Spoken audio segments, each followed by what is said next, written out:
Good evening, ladies and gentlemen. Y'all are listening to the Overseas Connection podcast. Shut up and sit down. Here we go! Would you kindly? I think we're just getting started. Medic! I'm a witcher. I think this is more than you can handle. He sits on his ass all day. Let's do this. Hi, everybody. Thanks for tuning into episode 553 of your Overseas Connection podcast. Today is November 17th, 2019. And if you're wondering what kind of podcast this is, well, we are a gaming podcast. We are all about video games and life. We like to think of ourselves as more mature, wise individuals, but the realities are not nearly that nice. My name, Greg DeLacy, gamertag Murphy's Law, OC_Murphy's Law on Twitter. Joining me today, a sausage fest, actually. It's just there's no women on the podcast today. Is absolutely beef to beef to beef. We've got, at the top of the beef chain, the ginger, also known as number 13, Pete Chen. Hello, Greg. The legit Chinny on Xbox and Twitter. Hello. Hello, Pete. Good to have you back. Give two shits about wildlings. Gingers I hate. And that is the lovely Mr. Mark Wright spinning the decks with the now back in style tin can headset. Yeah, hello Greg. Hello everyone. Mark Alex on all the gaming platforms and everything. Yeah, I've got the old tin cups back. Managed to repair them. Yeah, excellent. They're comfier as well. They're comfier than black ones. And black ones hurt after a while, but these are really... That's why I repaired them, for extra life. Because 24 hours, I could never wear them others for 24 hours. Yeah. As comfortable as my headset that I have, I did after a while. I was like, okay, I'm tired of wearing headphones. Yeah. But yeah, welcome back. Well, welcome to the show. If you are listening to us for the first time, well, first of all, thank you very much. Secondly, just know we do broadcast every Sunday, and I mean pretty much every Sunday with the exception of like Christmas, New Year's when there's a conflict. Sundays, 9 p.m. in the UK, 1 p.m. in the West Coast, 4 p.m. in the East Coast. And if you happen to live in the Central Time Zone, we're sorry, but also 3 p.m. there. We're on Twitch, we're on Mixer, occasionally we're on YouTube when it works. When it works. Oh, let me check. When it works. All you have to do, type in OC Podcast. Just do a search, OC Podcast. You'll find us there. We also, of course, publish. I can't even talk today. Publish our podcast on audio. So iTunes, Stitcher, pretty much any podcast download app you can have out there will find us. So go forward, subscribe up, give us a like if there's a rating system. We would appreciate that. And without further ado, we'll talk about real quickly one new Twitch follower that it's Anyada Bizquick. Maybe Quickfic. I don't know how to say that. That's a really, really long name. I'm not even going to attempt it. Name. Anyada Bizquick. Sure, that works. Pete, you get the gold star. Anyada Bizquick. Quick. Anyway, moving on. Hey, we've got birthdays to celebrate today. All kinds of birthdays to celebrate today. We're going to go from the most famous to the least famous. So starting with the most famous, Leo Chin and Jimmy Chin and Madeline Chin all having birthdays. So we need to celebrate that. Then, of course, Jamie Lee Curtis. She is dying once again, repeatedly, over and over. I heard a little feedback. Yeah, I heard that. It was like a little duck going. Yep. Little duck feedback. It's always honestly nice. It probably has everything to do with you, Pete. Is that Twitch follower? Is it Anyada Bizquick? That could be. Yeah, it's probably Robin. It's probably Robin. Yeah. Probably. Yeah. We're slow off the mark. Yeah, it would have been funnier if we actually had read it properly, but because it was such a stupidly bad name, there was no. Yeah. I would like to go back with Ayana Nadada Bizquick. Yeah. That's the way I would take that all. Jamie Lee Curtis, Miley Cyrus is turning something.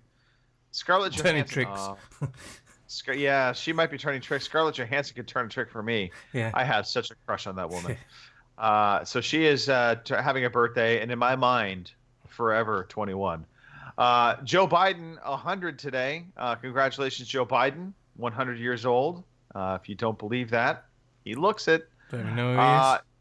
Yeah, Jodie Foster and Meg Ryan also. I used to have a former crush on love Meg interest. Ryan years ago when she was in Inner Space. Remember that? How old am I now? Yeah, I know. Yeah, I had a crush on her until she filed the restraining order, and that pretty much ended all of that. Anyway, happy birthday. Joe Biden, Mark, is the 47th Vice President of the United States, and in some time in his career, he looks like Trump with a bit of weight loss. Right.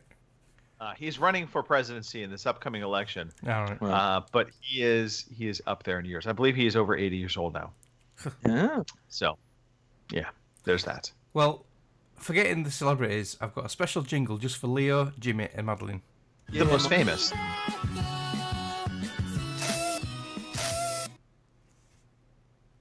Okay, enough of that. Maybe one of these days we'll let that song finish. All right, let's dive into some story time. We've got stories to tell. Hooray, story time. Hooray, story time. I'm so glad to be with you today. And the first story is Restream is not streaming to YouTube. It won't play with YouTube again this week. Bastard thing. Mark. I don't know why. All right. Well, let's talk about it's great to be with you. It's great to be with you guys. I'm not traveling. I'm excited. There was no travel in my work schedule. I was home. It was going to be a quiet, easy week. And then suddenly my son threw up first thing in the morning. And proceeded to throw up like every 4 or 5 hours for the entire 24-hour period of time.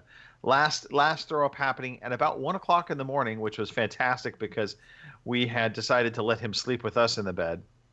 So, Oh, nice. yeah, exactly. Yeah. So nothing like in the middle of the night having to change out your sheets because everything smells like vomit. And I think he just did it to get out of going to school the next day because he was fine for the entire rest of the afternoon. Yeah. But yeah, so there was that. So that was the highlight of my week. How about you guys? Mark, what about you? What was your highlight of your week? Similar thing, really. Medical issues. Jenny ended up in hospital again on Tuesday. Just suddenly overnight, really bad difficulty breathing, and it made her heart start going fast again. We're going to originally just go to the GPs, but she gradually deteriorated, so I took her straight up to A&E. And she's got pneumonia. Well, she had. Well, I suppose she's still got it. She's got pneumonia again. I think this is about 4th time she's had this in 2 years. I think, Mark, the reality is she likes when you start taking care of things around the house. Yeah.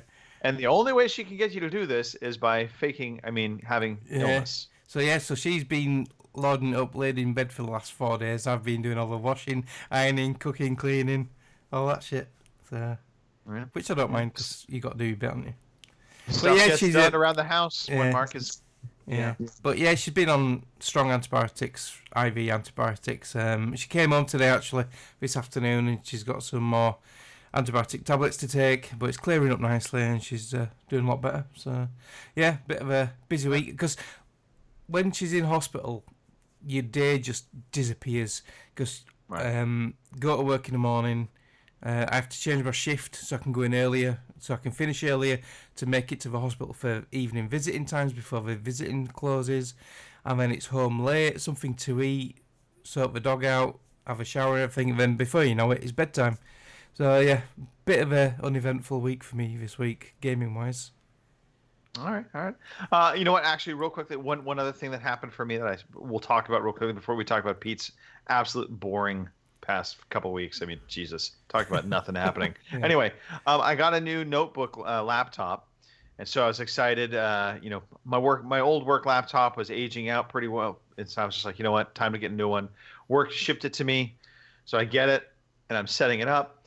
And we have an Office 365 account for the business, so I log into Office 365. It's actually on paper a very easy, seamless thing, because once you log into Office 365, It downloads all the right programs, and all the stuff that you've been storing in the cloud, you instantly have access to. So I mean, literally, it is. I mean, even back when my previous laptop had started having some issues, and I just wiped it clean. I just reset it, factory reset it, went back in, signed in, loaded everything back up, and it was super easy. So my anticipation was everything was going to be super easy this time.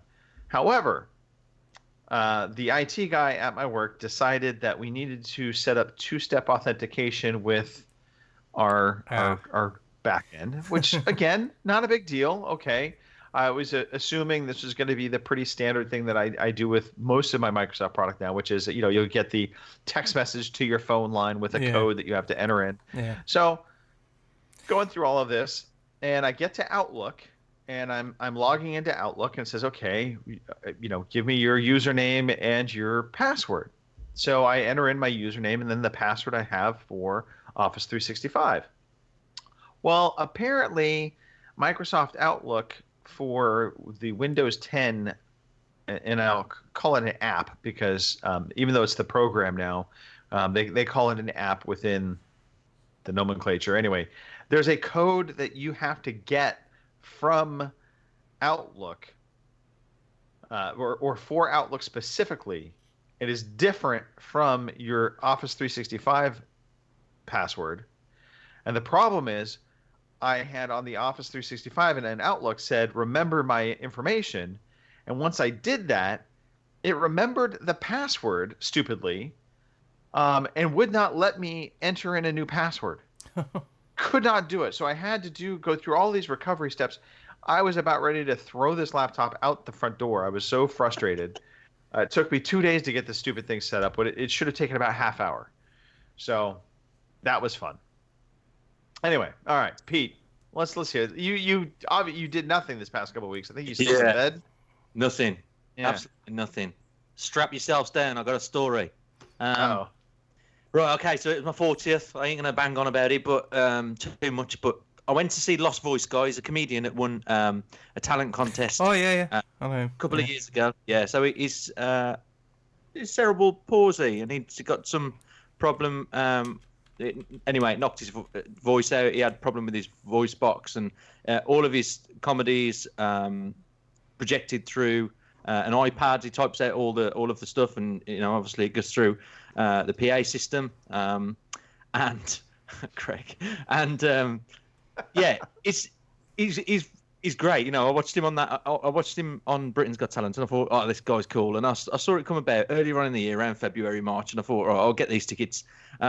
And the gig was really, really good. I enjoyed it. But the trouble is, it started an hour later, which was a bit annoying. But, yeah, it was good.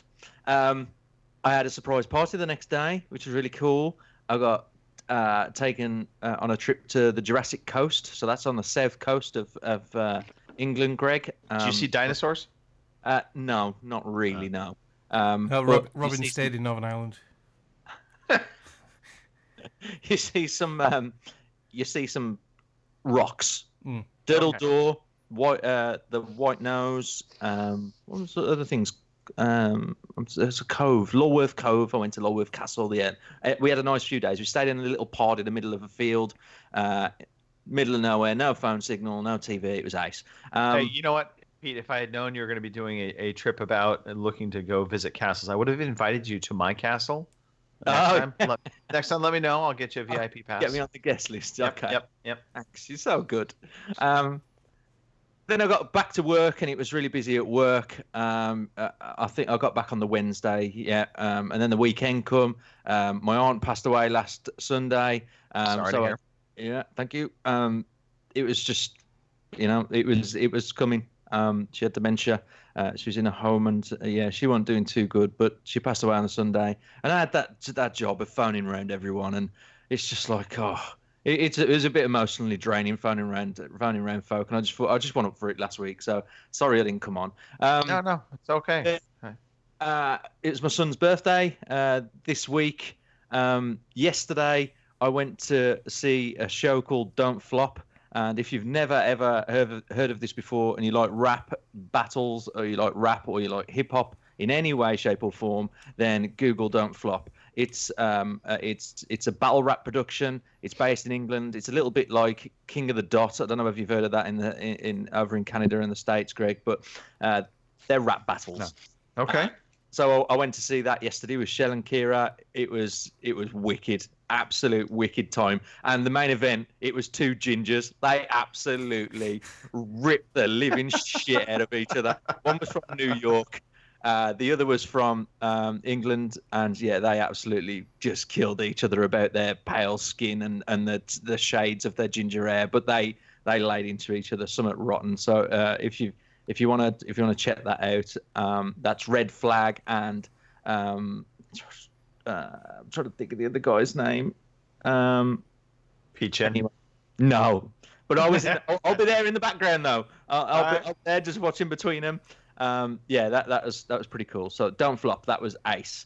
We've got another week of birthdays. The twins' birthday this week. I'm visiting friends in Manchester next weekend, and Greg put masturbating in the middle of all of that text. So that probably might go on as well. Who knows? But that's pretty much it. I've had a busy couple of weeks. I've got a busy week coming ahead, and then it'll start to die down just before Christmas. So I'm glad to be back on the show. I've missed not being on. So thanks we've missed you, Pete. We've missed you dearly. I missed one. I had a delivery. So there's this box come, right? I was going to ask about that. Tato. I've got, yeah. So there was a box come, quite a big box. Robin says, like, if you check your post, someone called Matt Seffer was like, oh, yeah, next one over. Right. So I went next door, got this box, and it was to Sir Pete Chin. And there was some mention about the best crisps in the world on there.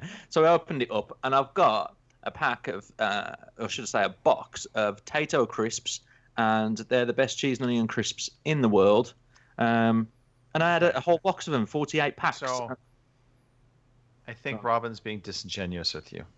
Why? Because they're not actually the best potato chips in the world. Well, I also said I did a video review for him. Right, me, Shell, and Kira, we did a video review, a live opening and tasting, and we didn't go with the best crisps in the world. It was nice, and they've grown on me. And one of the guys I work with, Ryan, he said that they probably are the best cheese and onion crisps in the world because he's a connoisseur of them. So some people agree with you, Robin, but yeah. I'll give you this. Cheese and onion flavor, maybe those are the best in the category of cheese and onion. Also, who the hell wants cheese and onion? That seems like a very odd mixture of flavors. I'm not sure about that. Have you not tried a cheese and onion cob? It's really popular over here, cheese and onion crisps. There's a lot of things you guys eat that should not be spoken of. So we should have got you one of those. We should have got you one. You call them Barnes, don't you, Mark? I have no idea what you're talking Baps. about. Oh my God. Butties, Baps. Yeah. No, Baps is more Manchester rolls. side. No, Cheese and onion. Butties. Sandwich Butty? butty. Yeah. Oh, it's not a sandwich. It's just like a bun. Like a hamburger bun. Yeah. But it's not a hamburger bun. It's like freshly baked bread, and we call them cobs around here. And there's a big argument. Oh, we call them tea cakes. Tea cakes. Yeah. Yeah. Okay. Yes. Tea cakes. Fucking tea cakes. They're nothing to do with tea, and they're not even sweet. So tea cake to me sounds very dainty. Yeah. No, they're not. I'm having a tea cake. Yeah. Bread cake. Yeah, but yeah, in West Yorkshire, just call them tea cakes. I don't know why. No. They're Fish and chips and a tea cake, please. Yeah. Anyway. I don't know how to follow that up. I suppose we should just move on. Let's talk about video games because I can't talk about tea cakes anymore. Today I feel like playing computer games. Today I feel like playing computer games. Okay, so normally Kim Woods is here doing her job, but because she's like babysitting, has a cold, she decided not to come on the show. So that means I'll do her job. It's fine. Here we go. These are your monthly freebies. These are the freebies that you have to pay for to get. So don't forget that. These are your paid for freebies. Games with Gold, November 2019. I'm just waiting, by the way, for I look, Xbox, just rip the Band-Aid at this point. Let's kill off Games with Gold, make it Game Pass, do away with multiplayer requirements on Xbox Live Gold, and let's just do it. Just convert everything. Just get it done with. That's all I'm saying. All right, I bet Games that with Gold. happens on the next console, you know. I think so as well. It just feels like they're going to that direction. Sherlock Holmes, The Devil's Daughter, available the 1st through the 30th of November on Xbox One, of course. The Final Station, which is a side-scrolling kind of a survival game, if I'm not mistaken. You're on a train, if I'm not mistaken. It's kind of like a, I don't want to say roguelike, but anyway, it's available all the way up from November 16th through December 15th. And then if you want a Star Wars game that's not as good as Jedi Fallen Order, Star Wars Jedi Starfighter is already passed. So you can't get that. So forget about it. Your only choice now for a Star Wars game really is the Fallen Order. Joyride Turbo, that will be available from November 16th through the 30th on Xbox One and 360. Although really it's just Xbox One at this point. Come on. PlayStation Plus for November. And this is available all month long. Nioh and Outlast 2. And really then pushing the boat out there, aren't they? Yeah, they're good. Good games again. But they're very clever again at PlayStation because they announced Nioh 2 at the same time. Because they did that last time, didn't they, with the last big game? What was it? I can't remember what it was.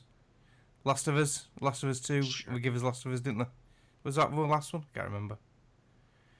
I don't know. Yeah, I'm lost. Detroit, feeling lost. Yeah. Hey, look, Twitch Prime Games up in the corner. November 2019 Twitch Prime Games. These are correct. Darksiders 2 Definitive Edition, Planet Alpha, Sword Legacy Omen, Turmoil, and Double Cross. I think the highlight there is Darksiders 2 Definitive Edition. Try and say that 3 times fast. And those are your free games that you have to pay for the month of November. All right, let's dive into actual games that we have been playing.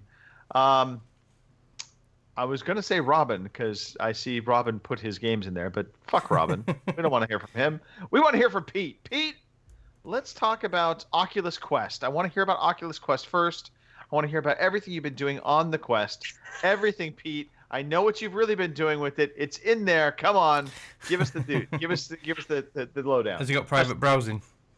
Yeah, exactly. You know it. This is going to be the theme for the evening. I think Greg's just going to like hijack me across the whole show. So I've been watching porn. Right. Okay. Well, and the way we found this out, by the way. Yeah. So you put the Oculus Quest on your wife's shell, and immediately we heard her screaming, "Get me out of here! Get me out of here! I don't want to see this! Get me out of here!" So we know the reality, Pete. We know what really happened. Okay. Well, let's go into that, right? National Geographic. It's just this small game where it gives you a various walkthrough in certain experiences like kayaking with down this river with ice glaciers on the left and right of you. You have to also catch the pegs on your tent because the pegs have come loose and you have to arrange all the boxes. There's like this storm that blows everything apart, and you've just got to fix your campsite basically. You go into your tent. Sounds a little bit like another game we've been railing on that was a delivery simulator. Okay. Fix your campsite. How fucking boring does that sound? No, but it's not. No, let me tend the fire. Let me tend the fire. Look, Greg's been going on. You need to talk about Oculus Quest, right? I talk for 30 seconds and he's down my neck. When you're immersed in that environment, right, it's really, really cool. And it could be the simplest of things, right? And it's really, really enjoyable. So this National Geographic, like I say, you have to fix your campsite. Hold on. Oh, go. I want you to apply that logic to all the chores that you do moving forward. And this is good training for your son, by the way. Your little ones just be like, hey, just think of this as a unique environment. Focus on the task. Anyway, go ahead. Sorry. Okay, so you have to go and search for a penguin colony, which is quite cool and very noisy when you get to it. And then the last experience which we played as well, which was really really good. Oh my god! You pair, will you just stop? Right. So the last experience was some, what do they call it? They're like ice picks that you use to climb like a cliff face, and the whole thing is you start off at the bottom of this cliff and you work your way up this cliff with the ice picks. You have to hook yourself into pre-installed loops that are safety loops that are there, and as you're going up, it's not very it doesn't work that well, I suppose, the mechanics of it, but you kind of get the gist of it. But the thing is, I think the thing that really blows you away with it is the environment that you're around. And as you start to work your way up, if you're scared of heights, you are fucked, because you look down and it feels real. It feels like that you know you're 30, 40, 50 feet up in the air, and you start working your way onto these ledges, and it asks you to turn around and look at certain things that are going on around you. And the higher you get, the more scary it gets. And what Greg was referring to, it wasn't Shell watching porn. It was she was on this ice pick section of this game, and I think she got to the second, maybe the third ledge, the highest one, and she just got stuck. She froze. She's scared of heights. Right. She's not too keen on glass. Any glass walkways just to the side of it, and you can see right over, and you can see everything underneath you. And she's not fond of staircases that have got gaps where the step's supposed to fill in, and you can see right through. She just hates all of that. So when she got on this, she just worked her way up this cliff face, and she just yeah. To the audience. So I have a question. A legitimate question. Okay. So, can you fall to your death in that game? No. Then why be afraid? You know what? I've not tried. I've not tried. So that was my thing. Is like, can you fall to your death? And if you can, how did they film that? Yeah. Sacrifice some poor bastard. Hey, film this for us. I don't think you can. No, I think it's very sensible. I don't think it offers any form of risk at all. But the thing is, if you have got that fear of heights and you work your way up that cliff face, by God, you do. Even I turned around on that top ledge and thought, whoa, I'm at great heights. Yeah. Now, knowing Shell's fear of heights. Yeah. And Shell, if listening to this, plug your ears real quickly. Knowing her fear of heights, do you think this maybe would have been something you could have told her? And make it easier? Absolutely not. No, I'm all there for the scare factor, and you've just got to get them to experience like all these different things, and so no, she'll enjoy it somehow. But she didn't, right? So I filmed her. I sent it out to the rest of the rest. It was really funny, and it was funny. She stood there. She completely locked up with these picks in the ice, and I asked her to look down, and she looked down, and she completely freaked. And the best part is she was locked in with her arms out, like she was holding on for dear life. Yeah. And I'm like, just take the goggles off, Michelle. Just take them off, Michelle. Just take you just take, and nope, not happening. Yeah, she completely lost it. She froze, and she was just screaming to get me out of here. I think she was saying, wasn't she? Right. Yeah, she proper lost her shit. So I thought it was funny, and I filmed it. Does she know you filmed it? Yeah. I sent it. Well, no, she was at the time. No, she just thought I was there, just watching what she was doing. But afterwards, as soon as she got off it, I just sent it around the family and to you guys as well. So you got to share funny things like that, ain't you? I thought it was hilarious. Absolutely. Yeah. So the National Geographic game, it's okay. It's got a lot of glitches. You can't.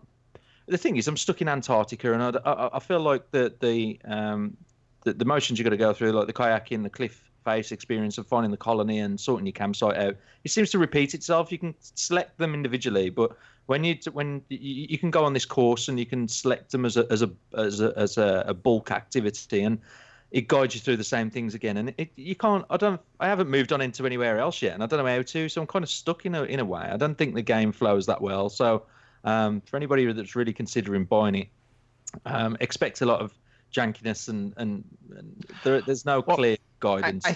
I think this is kind of the problem that VR has, and I'm not trying to knock VR at this point, but what I'm getting at is I think VR, the base sizes aren't huge, so I think the amount of money that's being dedicated to development is not necessarily, I think, enough in most cases to get something that's a proper full-on game, and instead what you get are a lot of experiences, which feel like games on a lot of levels, but they're usually not necessarily the most complete.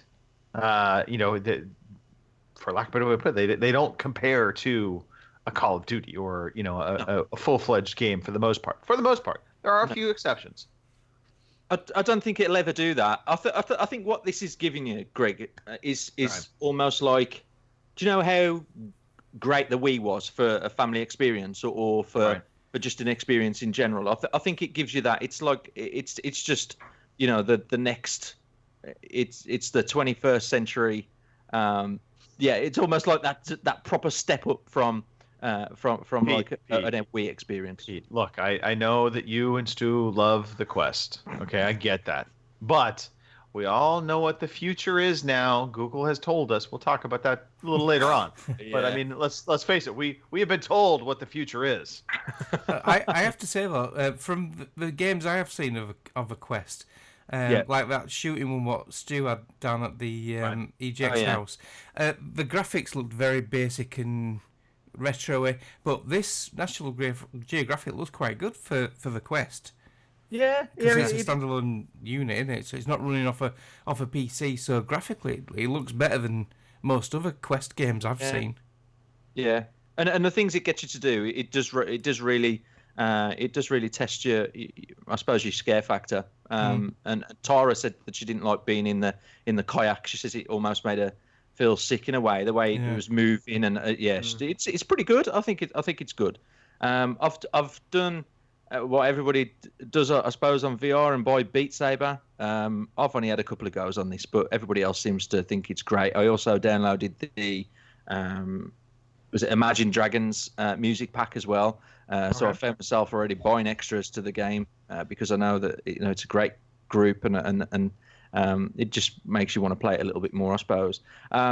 There's a tutorial game. I can't remember. I think it's like First Steps, I think it's called. Yeah, and this is what this is what I got my dad and Shell's mom to play as well, and just to give them that first experience of VR. And there's this table that's put out in front of you, and there's like Rubik's cubes, paper planes, little they're like almost little rockets, and you pull the bottom of them, and they wind up and shoot off, and airships, and there's a table tennis bat with a ball, and I put them in this environment where they had to pick these things up and just throw them across the room, just to get them, I suppose, started off, so they could see what it was like, what it was all about, and they were completely blown away. It just blew their minds. They thought it was just phenomenal, and that wasn't even a game. This was just picking shit up and throwing it around. So they really enjoyed that, and I think just to give. Because my dad's a technophobe. A lot of people in their 70s, 80s are pretty much, they can work a phone just about or a laptop and get on Google. But as far as VR technology, that's completely out their depth. So to introduce them slightly into that was good to watch, because I've got a Google Chromecast, and we could see what they were experiencing, and you could tell when they were thinking, like, "Oh my life, what's all that?" And you could just see what was getting them going. So it was good to watch. My mom just wouldn't play it at all. She wouldn't even put the headset on. She was just like, "No, forget that. No, completely no." So the last thing I played, sorry for going on the Quest, was, it's almost like Google Maps. I don't know what the app's called now, but it's pretty much just like Google Maps, and you can just jot in a postcode. You can just type in a place. It's in the Statue of Liberty. I think it is a Google Maps. Google Earth VR and Oculus Quest. Google Earth. Yeah, Google Earth VR. That's what it is. I'm just looking. I can't remember seeing that.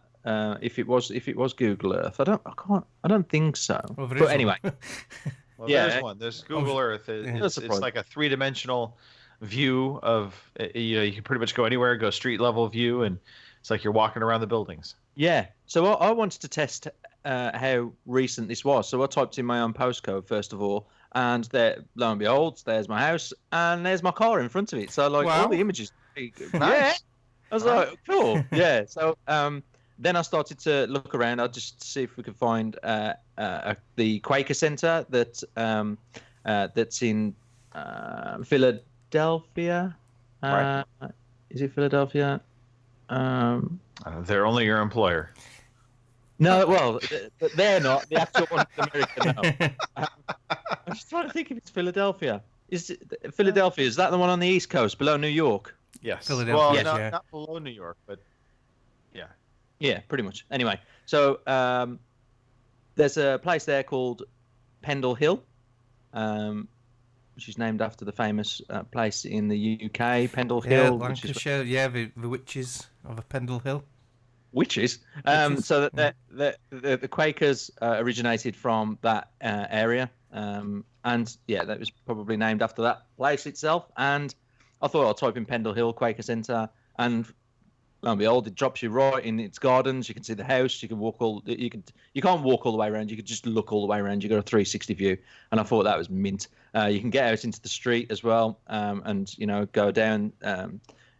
Anyway, around the highways and streets, yeah, you can pretty much look around. But when you type in a certain property, it just puts you in a viewpoint that's where they've took a 360 picture from a focal point, and that was really cool. So I started to look at Everest, the Statue of Liberty, Times Square, and because the thing is, I got bought a holiday to New York as well. So right. I just thought I'd look at a couple of things, and Chad was like, "You don't want to get looking at it all. We're going to go and see this stuff." And I was like, "Right, okay." So I had to retract and not look at any more. So we're going to go to New York next year. So I just had to type it in. Bad things about the Quest: you get very hot and sweaty very quickly. Yes. Even just looking at the maps, I found that you sweat a lot around your forehead, and it can almost seem quite heavy as well on the front of your face. I don't know whether you guys experienced that when you. I did experience the heaviness. Yeah. Fortunately, I got the Quest prior to a lot of other people using it that sweated profusely. So mine was relatively dry. Yeah. But I could see how it would be an issue, and even when I was playing with it, I was like, okay, I could feel even my own forehead getting warm. So yeah, I get that. I totally get that.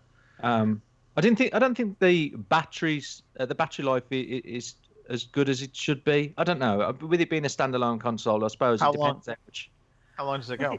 It felt like it was going for about 3.5 hours. I mean, it could be more, and I just got lost in the game, but it just felt like it was only running for 3.5 hours, and it went. That was the longest stint that I had on it, which kind of annoyed me. But maybe playing that National Geographic, which was a bit heavy on the processor, probably worked the battery a little bit more. I don't know. But I've not really. It's the porn. The porn. Is that what it is? Yeah. I was getting lost then in that. Yes. Didn't realise I was there for 3.5 minutes. Gets you hot and sweaty. Yeah. That's the alternative version. That's National Pornographic. Yes. So, but my friend said to me that what he does is change the what can I call it, a skin, or the actual thing itself anyway, like the surrounding. He's changed it for like this matte black, military looking type straps and whatever. So he's changed all of that, my friend Clint, and he said that he uses the little power packs that you get, right, that we take out and charge mobile phones with. He's bought some Velcro tape, and he's stuck that onto the back of the charger and on the back of the strap at the back of his head, and he connects it to that, and it just powers it up with this thing, and it just lasts obviously way more. You were saying longer. that it actually counterbalances the front of a That's headset right. as well, Yeah, so he was saying it counterbalances it, which I thought was pretty good, and I might actually try that out. Which is it's a real good idea. He's got this custom pack that he takes. He's gone nuts for it. He takes it out everywhere, and he's got this. He's got a proper section where it cutouts for his power packs and for his for his charger and all that stuff. So he's proper gone into it. I've just not had enough time with it, to be fair. But yeah, the Oculus Quest is good, man. Oculus Quest. That's all thanks to Mike and Tara for getting that for my birthday. So yeah, cool. Yeah, they're okay people, huh? By the way, Pete, I do owe you an apology. Philadelphia, technically, it's southwest of New York City, so yeah, but it is technically south of New York State. So there you go. Yeah, I think that's what I meant. Yeah, south from the state. Yeah, so, yeah. All right, Mark, what have you been playing, Mark? The little bit I have played this week, I did manage to finish Ghost Recon Breakpoint. The story. Right. So all the story missions are all done now. Finished the story completely. There's still a shitload of a map I've not even been to. Your typical Assassin's Creed type thing, Ubisoft game. There's still a crap ton of side missions I can do still. So the game's not really over. And like in Assassin's Creed and Division now, when I finish the game, you get a little cutscene saying, "Oh yeah, well you've done this now. You've saved the fucking island or whatever." You get an achievement, and then it just carries on. There's no credits, no. It's like, "Ta-da! Well done, you've done it." It just carries on. So yeah, it's a bit underwhelming when you finish it, but there's still lots to do. So and I still love it. Still love the sort of like the gunplay in it and everything. So I'll probably carry on playing it for a bit longer. I do think that is the problem it ran into, and that is that Wildlands had very much the same kind of situation, and Wildlands has so much still that they were updating and they were putting into it, along with the Division and the Division 2. I think these sequel games to those original games with services. Yeah. My personal feeling is, I think for a company to be successful with that type of model, they can't just launch a full new version. I think they just need to keep iterating on the existing version. I mean, that's what World of Warcraft does. If you think about it, World of Warcraft has never really said, "Oh, the main game's done. Here's World of Warcraft 2." They just keep iterating on it. Although maybe they have. I don't know. I don't really know that much about World of Warcraft, other than they just keep giving expansions that add more to the existing world. And when they do make big sweeping changes, it's for everyone. So even if you had the original base game, you're kind of, you're brought along. And I think that's where Ubisoft made a bad turn. They should have, for the Division and the Division 2, just said, "Hey, the Division 1, we're all new expansion, new world, and we're updating the original with some gateways to get into this new world," and just made it an add-on. Yeah. So that's what it is, isn't it? Well, a bit like Wildlands. Wildlands for me seemed to drag on a lot because I even went to the length of putting a poll up to say, a game's should they be this long? Because I think Wildlands took me 60 hours to complete. Now this Ubisoft are good at sending emails and stats and stuff, and I got an email after I finished it, and it told me it took me 67.8 hours to complete the main story. I killed so many thousand enemies and so many headshots, and it was really interesting email. But it's nearly 68 hours to complete this. It didn't seem that long compared to Wildlands, so it just shows how much more I've enjoyed this game than Wildlands. Because Wildlands, I got bored around the 30-hour mark. I got pretty bored, and I just wanted to get it over and done with. With this, I didn't really want it to be over because I love it that much. And in a way, it isn't over because there's still loads to do. But once your main story's over, it's hard to sort of like have that interest to go back, if you know what I mean. Yeah, I think also, there were no civilians that you could possibly do harm to, so, Oh, no, I failed missions for killing civilians. Yeah. So. Anyway. But yeah, really good. I've had my money's worth out of it anyway. 70 hours of it, so. Yes. So yeah, and there's still more to do if I want to do that. The only other game I've played is a bit of Call of Duty Modern Warfare multiplayer after last week's podcasts. We had some sessions, didn't we? I think Game Over UK was there, and Peds.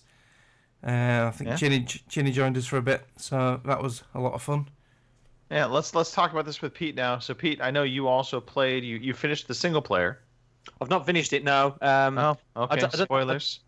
That's all right. That's all right. I don't know exactly where I'm at, to be honest. Because do you know what I found with the game when you play the campaign? It's very, it just flows, doesn't it? The campaign. Yeah. It's a really good campaign. Yeah, you can't really. I suppose when you think back and look at it, you can see, okay, right, I can see where the missions are ending and the next one started. But as you're playing it, you get lost in this story and it's a good story. I just thought, how long was this mission going on for? And then when I come out of it, I was like on mission 8 or 9, I think it was. And I'm like, I finished the house mission. Oh, yeah, open house. Okay. Yeah, I like that one. Yeah. And that's wicked, isn't it? You get to the top and it's a bit nerve-wracking. It's quite tense, isn't it? Yeah. But I started this off on hardened and very quickly knocked it down.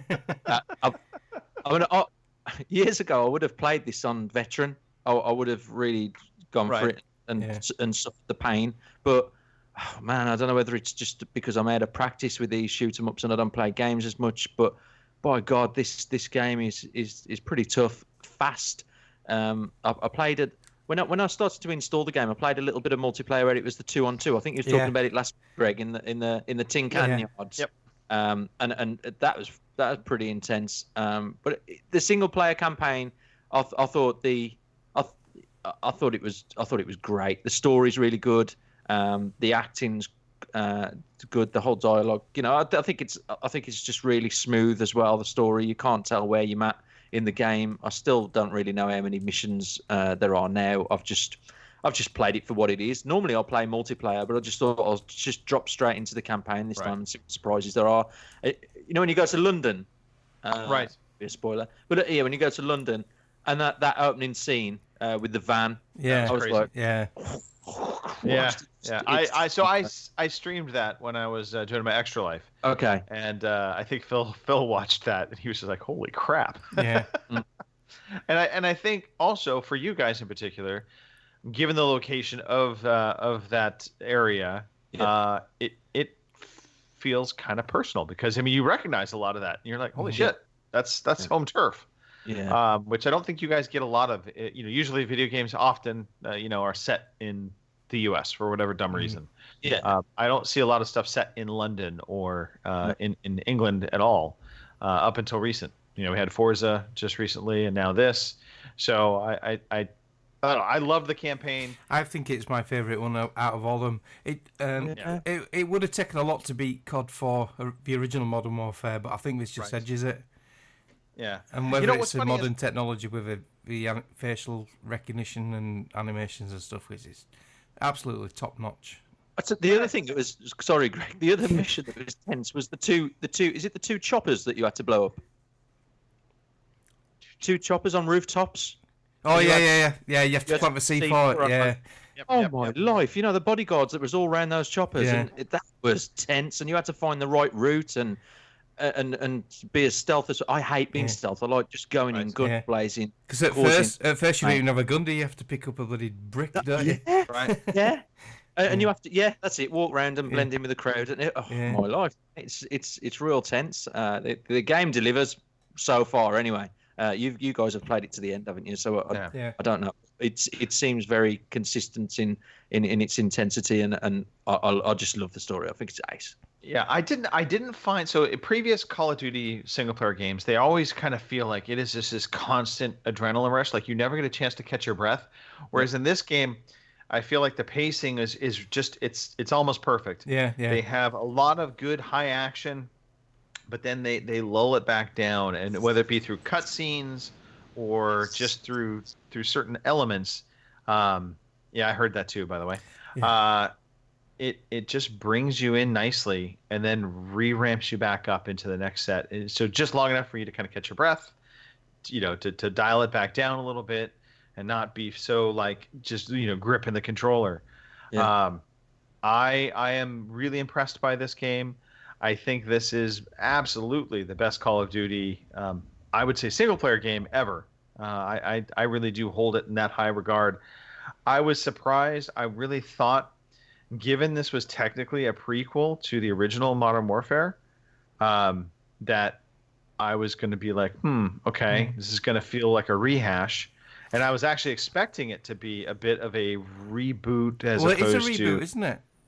It is and it isn't. If you think about it. I listened to the Xbox Unlocked podcast, and they had the actor on who played Alex, and they were calling it a reboot. Well, it is a reboot, but it also... but it's telling you how Task Force 141 was formed as well. Yeah. It is a prequel. So it's a prequel to the reboot, yeah. Yeah. And the interesting thing about it is also, again, I don't want to spoil anything, so I'm just going to say there is something that happens that absolutely is like, oh, no, this is just, now I could go right into the original Call of Duty Modern Warfare. Yeah. And it would lead right into it. But fantastic. The multiplayer has been really solid. Not great. Like, I find Ground War to me to be a poor man's Battlefield. I think they wanted to make a Battlefield mode, and I don't think Ground War really pulls that off that well. I miss having classes. I miss having medics, and so I find that the Ground War just feels a bit chaotic and doesn't feel like there's as much strategy to it as, say, a Battlefield game would feel. But I do love, kill confirm. Yeah. Gunfight. I think is absolutely one of the best modes they could have possibly made, and did make. That's new. I'm not crazy about cyber attack. I know Sarah was trying to get us on board with that. I have not gotten on with that yet. No. The traditional domination and headquarters, those all still sit well with me. And I think those are, for Call of Duty, to me, those are the best feeling games, because those games are not just about killing, with the exception of gunfight. They're not just all about killing. They're about strategizing, objectives, working as a team, objectives. Yeah, I like that. So, also, I want to try the co-op, and I know the co-op's been slammed a little bit for having some weird spawn issues for enemy AI. But the single-player story elements supposedly carry on into the co-op section. Right, okay, I have not tried it yet. Yeah, so that's something I have yet to try. But I'm not actually a big fan of that, to be honest. I don't like playing any game that has story elements and cutscenes that I am supposed to play with other human players, because 9 times out of 10, the other people you're with, half the time they're not paying attention to those cutscenes. Half the time they're talking over it. And so to me, it just kind of ruins that experience. I'd rather just be able to watch those cutscenes and soak them in. Is the co-op then like the Spec Ops stuff in Modern Warfare 2? I believe so. Yeah, because they were quite good. I played quite a few of them back in my 360 days. Mike's played him as well, and he wasn't that keen, Greg. So we'll see. I mean, I'll try them out for sure. And interestingly enough, all of the achievements seem to be tied to the campaign modes, as opposed to the multiplayer, which is most CODs do that. Yeah. The one thing I don't like about this game, and it's all of the radio communication. It's a bit too much for me. Some of it is really distorted, and I can't hear it that well. And some of the commands, I'm like, I don't even know what the fuck you're talking about, Charlie. Over. And Roger. Yeah, Charlie, Doctor. It's just a bit too much. I felt like I could do with just muting that stuff out, because it's not really. It's just not. Some of it's not relevant to the game. Some of it's just like combat chat and by NPCs, and it's just, I don't know. It got on my nerves a little bit. And when you're flying, like, it's almost like that AC-130, the gunner in the air, and you're shooting down on that warehouse. And right. Even then, I was just getting a bit annoyed with it all. I was just like, I just want to blow stuff up. See, now to me, I was listening to those cues because they actually were spot on, and they were calling out when enemies were emerging. And so you would just look for it, and I was like, all right. when you're playing it on hardened or you know a difficult setting, it's so intense anyway. The game, you don't even get time to see the enemies like coming up. I just found it really distracting, and maybe I should just revisit it again. I don't know what difficulty were you playing on? I just played it on normal. I played it on normal. Yeah. Yeah. It was hard enough for me. Yeah. Talking about like the audio and that, even in multiplayer, a lot of people are complaining that the characters, when you're sneaking up on someone, they'll say "enemy spotted," but then the enemy can hear that, and then they know that there's someone behind them, and they turn around and shoot them. So a lot of people are complaining about that in the multiplayer, the audio cues. So. So you can't get a skin with like a strap around your like a gimp mask or something, so the car's saying oh well. I do have a silent running kind of perk. Yeah, that allows me to run quickly and silently. Okay. Oh, that's another thing that I've not really because I've not played the multiplayer that much. Are the perks feels very similar to Modern Warfare. Yeah, the original COD 4, which I love. To me, that was the best version of Call of Duty. Yeah, and this one, it matches it absolutely. Are any perks that stand out? No, I mean they're very much similar to hardened. Hardline, so you need one less kill for your kill streaks because when you're shit like me, you need that shit. Right. I have one that I have one where I get extra grenade. Yeah. There's extra grenade. There's one for wounding where it will make them not that's part of the heal quite weapon. as fast. That's a weapon. Yeah, perk. That's a weapon perk. But it doesn't make them heal quite as fast. Okay. So basically you damage them. Maybe somebody else comes up, they can kill them easier, that kind of thing. But no, I like the system. At first, I found the mod system a bit confusing, but I think it's just because I hadn't been playing Call of Duty for a while. Right. But now that I'm into it, and the gunsmith editing, all of that feels very, very straightforward. Okay. And do you remember in Modern Warfare 2 the nuke thing when you got 20 kills or 25 kills? Is there anything like that? Not to my knowledge. No. I don't believe there's any nuke perk. No. Yeah. They do have like a gunship kind of perk where it'll, VTOL jet as well, where they just like hover around shooting people. Oh yeah, they're brutal, aren't they? Yeah. So, but I don't think they have anything, not like the nuke one, where it's just like you could just destroy everybody. Yeah. That was kind of annoying sometimes. Oh, it was annoying every time. Yeah. It was just like, because it took the fun out of that moment. Unless you're, of course, the person that got it, I suppose. But yeah, no, Call of Duty, I really, and I joked around a little bit about this, saying, it could be on my game of the year, but I legitimately think this could be in my top 5 this year. It's been that good. Yeah, I can't believe I'm playing a Call of Duty again. It's. I'm glad really because it's made me appreciate the original games, Call of Duty 4 and Modern Warfare 2. And even my first ever Call of Duty I played was COD 2 when the 360 launched. I loved that game. I played the campaign on Veteran on that, and I played a lot of Call of Duty 3 with the Over 35s community. So it brought a lot of that back. Not a lot of that nostalgia. It has brought that nostalgia back for sure. It makes me sad. Sorry. So go ahead, Pete. Go ahead. The other thing that's nice as well is that I haven't actually played with some of the old crew yet, but Mike was saying today that he's ended up playing we was part of this clan we called ourselves the Brat Pack, and so there was Damo, Royski, Sean Pendlebury, Pigeon. There's a whole bunch of us, and we used to play like mad. We just loved it. Paul Kerr as well. I can't remember what his game is. Oh, Sticky Gecko, and we just played all of these matches constantly for hours and hours and hours, and it's bringing the old crew back to start playing it again. So I'm looking forward to the multiplayer. I just want to get the single player out of the way, but it's nice that it's done that as well. It's brought that it's connecting some of the the old crew back up together. And I'm talking like, I don't know. Well, and I want to say this because we've talked about it before, but it's not only bringing the old crew back. Because I've been playing with guys I haven't played with in a long time. Okay. And here's the crazy thing. So back when I first played Call of Duty, there was a guy named Frost. He had his son who was I think 5 at the time, was playing with us. Now you're playing with him.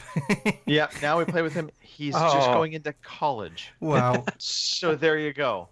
But yeah, so we're having kind of that revitalization of the old communities, but also crossplay.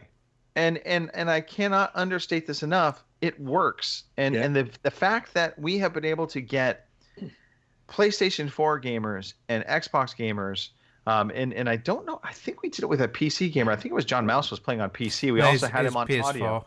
Yeah. I'm trying to remember. We had somebody, I think, on PC, but audio chat across platforms. It's good.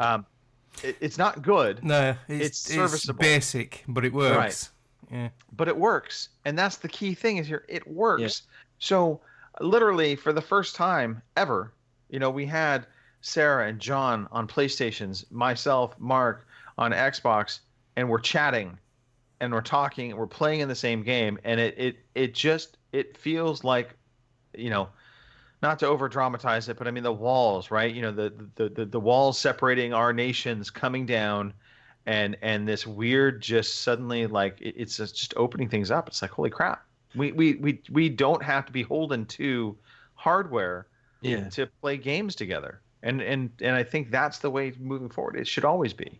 And this is I've found this with Apex Legends as well. You're connecting onto, you're creating an account that's is it the producer, the video game producer, that you're creating an account? Yeah. So we make an Activision account. Yeah, and I think this is the way that the bridges are being made, aren't they, by creating these accounts? And it's a shame PUBG in a way, you couldn't create a blue hole account and you could have that crossplay and the chat between all of the PC and PS4. Well, PUBG PUBG is crossplay. Yeah, it is, but you can't. They don't have can't the chat, and you can't. Oh, yeah. Sorry. So, whereas I think the thing that's really making the bridges is creating these separate accounts. It's just a shame that I mean, if they create that, I think that'd be good. People are still playing PUBG, aren't they? So I think that's the secret to all of this, and it's good. Yeah, you're right, Greg. It's ace to see this. Yeah. All right. Anything else, Pete? Anything else, Mark? No. I've chatted it. I think. Okay. Well, I'll finish up. Outer Worlds, started playing more of that the past couple days. Man, I was enjoying the game when it started, and I haven't gone terribly far into the game. I'll freely admit I'm still on the first world. And I kept getting start and stopped, and of course Call of Duty came in and really messed up everything, so I started playing that a ton. But so I was getting some of the humor and the great dialogue, but I hadn't really delved into the characters that you start recruiting, and that just happened over the past night and a half for me. And I have to say, if there is ever a game that feels more like Firefly, I mean, there's not. Outer Worlds feels like I'm playing a game in Firefly. And I don't know if you're familiar with the sci-fi series called Firefly. Yep, loved it. It was a TV show. It was Nathan Fillion played the lead character. It was about a band of kind of pirates, if you will. They were kind of guns for hire. They did a lot of trading and hauling of goods, that kind of thing, back and forth through space. And they had this ship that was kind of kind of built with duct tape and bolts, and they just got by the seat of their pants. And the characters in that, they were all different backgrounds and kind of just this, brought together by the common bond of the captain. That's what this game is so far. And the gal Pavarti was one of the very first characters you recruit in the game. I hadn't really spent time talking to her up until the latter part of where I'm at right now. And as I'm listening to her talking, I'm like, oh my God, there's this woman engineer that it plays the role in the show Firefly. Jewel. She Jewel sounds, State. yeah, she sounds 100% like her. Yeah. And just everything she talks about and does, I'm like, it's her. This is Firefly. So that makes me extremely happy because I love the show Firefly. If you've never seen it, Pete, I highly recommend checking it out. You would like it. That. Is it a recent thing? It's probably about 4 or 5 years old now. Oh, that's not too bad then. Yeah. Well, you get that on it. Amazon Prime. Netflix maybe, yeah, Netflix probably. It's well worth the watching. And they did and a also movie as well. There's a movie called Serenity. Yeah, Serenity is kind of the culmination because they ended the show. Serenity finishes out the TV series. Yeah. So binge watch a bit of it. I've got Serenity on HD DVD. When we had the HD DVD for the 360. Yeah, I've got that on HD DVD. Such a good movie. HD DVD, yeah. Ultra HD DVD, yeah. Oh yeah. It was good format as well. Just Blu-ray killed it. Yeah. Anyway, so Outer Worlds been fantastic. Elite 2 controller. Real quick. I bought my Elite 2. I know there's been a lot of issues, so this is kind of part of the news as well, but we can talk about it now. Apparently, a lot of people are reporting some issues with the Elite 2. I gotta say, I haven't had any problems. I know some people were saying they were having some problems with button responsiveness. I think there were some connectivity issues going on as well. Yeah, drop-in connection. I had that with the original one. Yeah. Now, I have only connected mine to the Xbox One X. I've not tried connecting it to a PC, and I think the problem has been connecting to a PC with the Bluetooth. Yeah. But I don't know for sure. All I know is I bought my Elite 2. It came to me the day it shipped, November 4th. I fully charged it up. I haven't charged it once since I've gotten it. That's good. I noticed you had problems with dribbling when you sent us the unpacking video. Yes. Yeah. Well, there's that too. Oh, that excitement! It does look good though. It's very nice. It does look good. It feels more clicky than the previous version. Yeah. And it is a slightly smaller form factor when you compare them up next to one another. It's the same weight, but the way they designed the handles, it's slightly it's not as wide a controller, if that makes sense. With it having an internal battery, they can balance it better, can't they? I would say yes. Yeah. The internal battery is interesting. Yeah, I just wish the PlayStation internal battery lasted that long, because my controllers they don't even last 6 hours now. Yeah. No, it has so far met all my expectations and a little bit more. So I've been quite pleased with it. So I would recommend the Elite 2. But obviously, if you're at this point in time and you can wait a little bit, I would say wait to hear about fixes rolling out to ensure that any future Elite 2s that are out there that they don't experience any issue. Because the last thing you want for $180, you don't want something that comes to you have to return and deal with. If you want a cheaper alternative, the Razer Wolverine Tournament Edition, that's really good. It's got paddles on the back and the top. The only downside is it's wired. But apart from that, I've not had any problems. I've had it about a year now. So I got that to replace my Elite when they didn't announce the Elite 2 last year. So I bought the Razer Wolverine. Yeah, I stuck it out with my drifting stick on my Elite 1. Oh, mine totally went. My right thumbstick was drifting a bit. Yeah. But I got past that. And hey. Anyway, all right, that's me. That's done. Mark. Yep. I know you were busy. You probably didn't have time to do a news quiz. I have. Or even an audio quiz. I've done one. Yep. All right. Let's lay it on us. Let's get ready to rumble!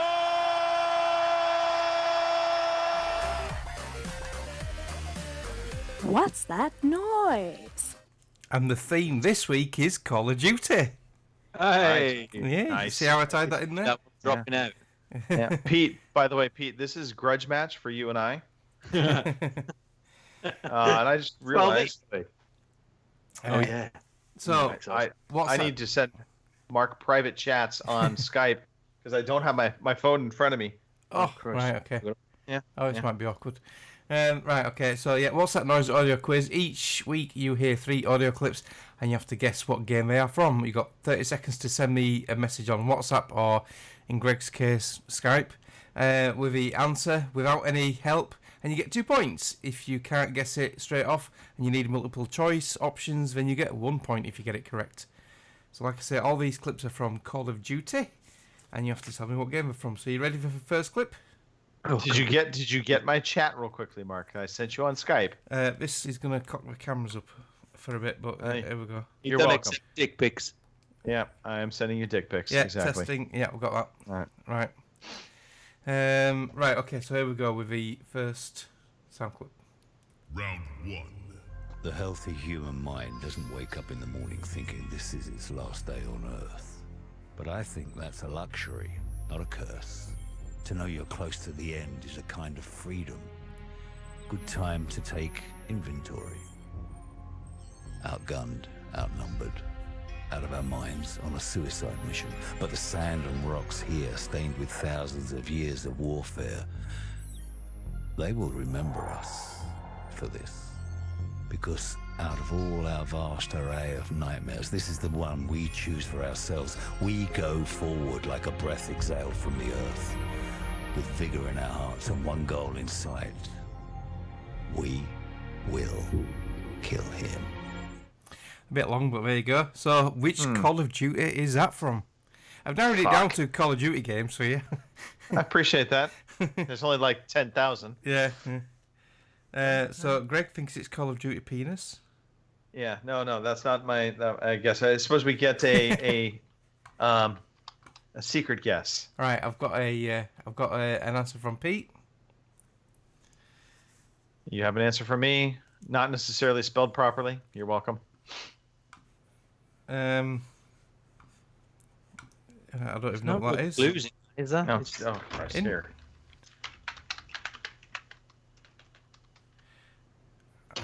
How do you get the chat up? I've got the. This is the moment where the podcast goes down. Right. Do you need me to hold on? on? Is wrong. I found it. Open conversation. Right, hang on. Yeah. Completely. Oh no, wrong, that's Greg. a group one. It just says. Well, you've put Infinite. Yes. Because Pete, what's Infinite? Infinite Warfare. Yes. Is that right? Yeah. Okay. So Greg is incorrect. I thought they all said warfare at some point or another. So. But Pete, don't reveal what you put. But Pete is correct, so Pete gets 2 Yeah. points. So Greg, you've now got multiple choice. Right. Is it Call of Duty 4 Modern Warfare?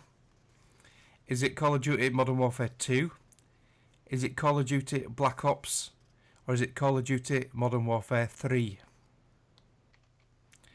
So Black Ops. Black Ops. Incorrect. It is Modern Warfare 2. Well done, Pete. It was all about killing that one individual. I'm trying to Yeah. think of his name. Yeah. It was about killing that one individual. Yeah. I thought that was also that was Black Ops. It was about killing the one guy. Yeah, Black Ops was Of about course. the numbers as well, wasn't it? Of course. Yeah. Let's be honest. Every fucking Call of Duty is about killing the one guy. Pretty much. Oh. Right, are you ready for the second one? Yes. Now I'm getting my Call of Duty games list. No Googling, no lists. Yeah? I need a list. Shit. No!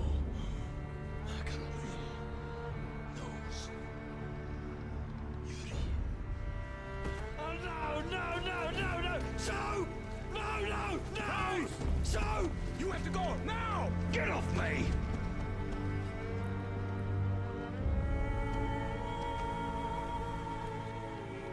I'm sorry. Which Call of Duty is that one from? Is that right? I'm not. Oh God. I know which one you mean, Pete. Yeah. Okay. All right. I'm probably wrong. But, yeah. Right, okay, so I've got an answer from I'm Greg working and on it. Pete.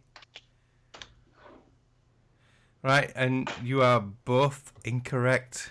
Yeah. I'll give you the options. Right, A, Call of Duty Did we both Ghosts. say the same thing? It's probably they're all Call of Duty too. Call of Duty Ghosts. Is it Modern Warfare 2? Is it Black Ops? Or is it Modern Warfare 3?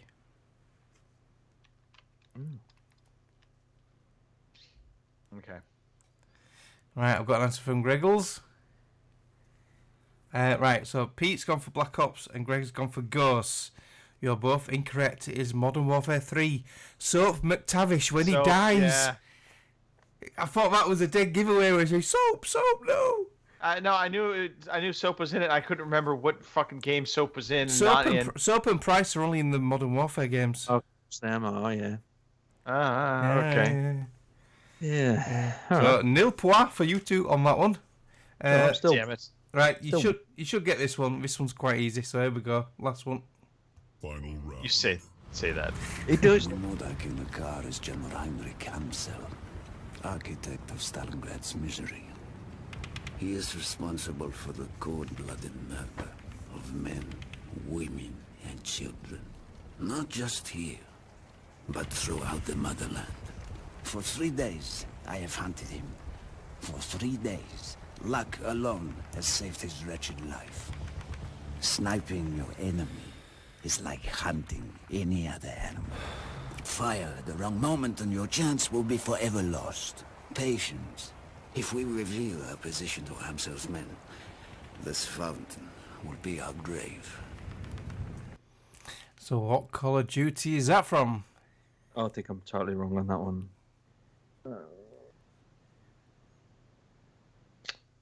Have you put your answer, Greg? Because Yes. under your name, that's right. Okay. So you are both incorrect. I'll give you the options. Is it A, Call of Duty 2? Is it B, Black Ops 2? Is it C, Ghosts? Or is it D, World at War? Damn it. I've got an answer from Pete. And I've got an answer from Greg. And Greg has pulled it back by 1 point. It is World at War. It wasn't Ghost Pete. It was the where you sat with a Russian sniper in the fountain. Yep. Yeah. I threw COD 2 in there because they had some Russians in it at one time as well as the Nazis, I think. So yeah, tried to throw a thing in. But yeah, World at War. Ghosts, and I didn't recognise it. I just like didn't get it. Yeah. I was trying to remember the original sniper mission in Call of in the original Call of Duty 4 Modern Warfare where you're in the bush. That was the original like aha moment of that game. Yeah. So I thought you were like, oh, you'll get this one. Yeah. No. Yeah. Is that the one with the ghillie suit? That's with the in Pripyat, I think. Yeah, with the Chernobyl fallout area. That was just such a classic level. So Greg gets 1 point. So Pete has 2 in that round in that game, and Greg gets 1. So I'll update the score. So well done, guys. I've done that. I've updated it. Have you done it? Have you done Greg's as well? You're a bastard. Yes, of course. I've had every enjoyment in doing it. Yeah, he did. Yeah, pulled ahead by 1 point. You jerk. It's all about that. Extra. I was racking my brains this morning, sat in the hospital thinking, what can if I did an audio quiz, if I get time, what can I do? I know. We're all into Call of Duty at the moment. All right, so let's dive into the news. Here is the fucking news. All right. So on the news front, look, we're going to cover Google Stadia. Cover or slate, or both. I wanted to cover this, one, because I wanted to make Robin feel extremely bad about his purchase choice.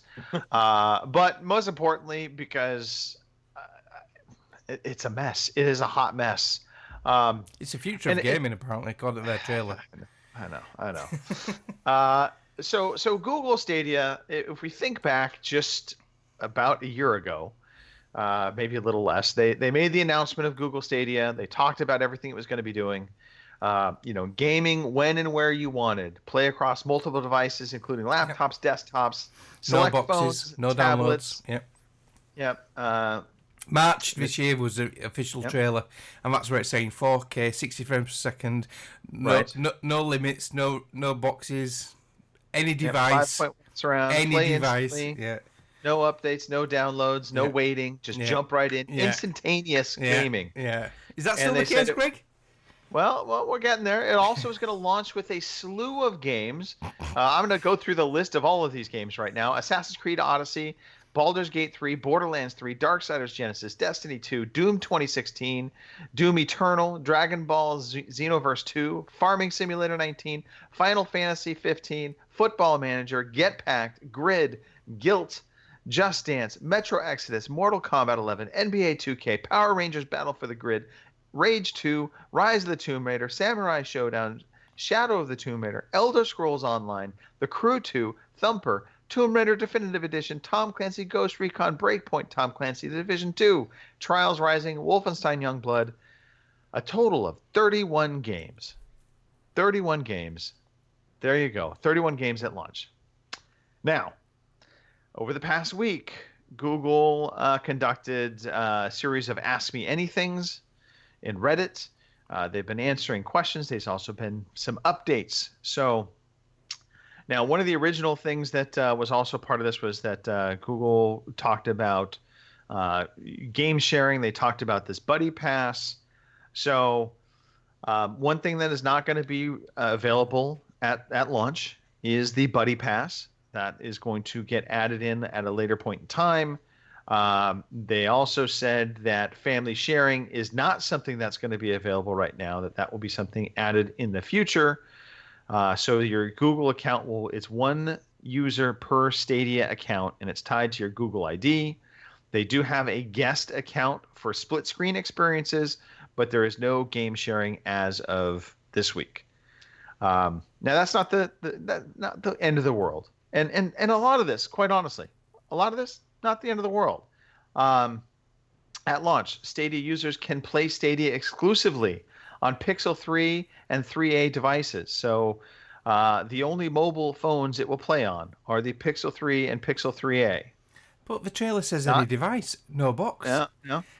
You will be able to create an account and make a subscription and game purchases from any Android M Plus or iOS 11 Plus device that has access to the Stadia app. My understanding, though, is the Stadia app is not out on iOS devices yet. I could be wrong on that. Don't quote me, but there's some issues here. Also, the fact is, the issue is Stadia doesn't have a proper UI and storefront, so you actually have to use your mobile device to make game purchases and manage your subscription. You cannot do it from within Stadia, the system. There you go, the Google Stadia. Okay, Mark's ready to get Google Stadia. There you go. No. Also, the Stadia Founders Edition will launch, obviously at $130. Comes with a Chromecast Ultra, a Stadia controller, and a copy of Destiny 2, along with the Shadowkeep expansion. 3-month subscription with a 3-month Buddy Pass. Now we have which for the Buddy work. Pass coming later, right? Not available at launch, and all those with the and also everybody who bought the Founders Edition apparently have been getting notifications. At least some of them have been getting notifications. They won't be getting the Founders Edition at launch. Some are saying it's going to be upwards of December 19th before they actually get their Founders Edition shipped to them. So those are some issues. Now, also, Google Stadia's controller will require a wired connection with phones and PC at launch. It will only be wireless if it's working with the Chromecast Ultra. What? So I thought the controller linked directly to the internet and not your device. That's what we advertise it as. Reduce latency by connecting directly to our servers.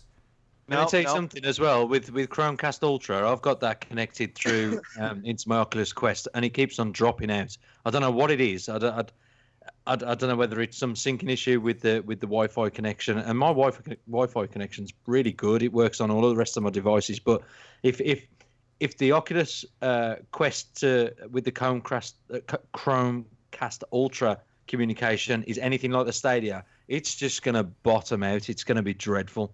I don't know what to think about that. That's the thing that makes me nervous. Well, there's a bit more. Now, of course, remember that big long list of games I just read not too long ago? I put a bit of statistics in the end as well. Sorry, Greg. Yes, I did. I did see that. Thank you. Thank you for that. That helps. So 31 games at launch. We have now been told they will only have 12 games available at launch. Those games are Assassin's Creed Odyssey, Destiny 2, the Collector's Edition, and that's included with the Stadia Pro subscription, Guilt, Just Dance 2020, Kine, Mortal Kombat 11, Red Dead Redemption 2, Rise of the Tomb Raider, Samurai Showdown, Shadow of the Tomb Raider Definitive Edition, Thumper, Tomb Raider Definitive Edition, and that's it. 12 games at launch. 3 of those 12 games are Tomb Raider games. Yeah. So, question: can you still do this? So, forget the mobile devices. The main focus for a lot of people would be old PCs. Will this work on your PC from launch? I think so. Surely. It's got to do, hasn't it? I believe so, but it will need to be wired, working through the Chrome browser. But it'll have to be a wired connection with your controller. That's my understanding. So these Robin's 12 going to be fucked, isn't he? Yeah, possibly. Yeah. Now the other aspect to this is 4K is not guaranteed. It's not a guaranteed service with the Founders Edition. The Pro service gives you the ability to stream at 4K 60, but that is entirely dependent upon your connection. So if your connection doesn't have the proper speeds, you will not get 4K service. You will get 1080p.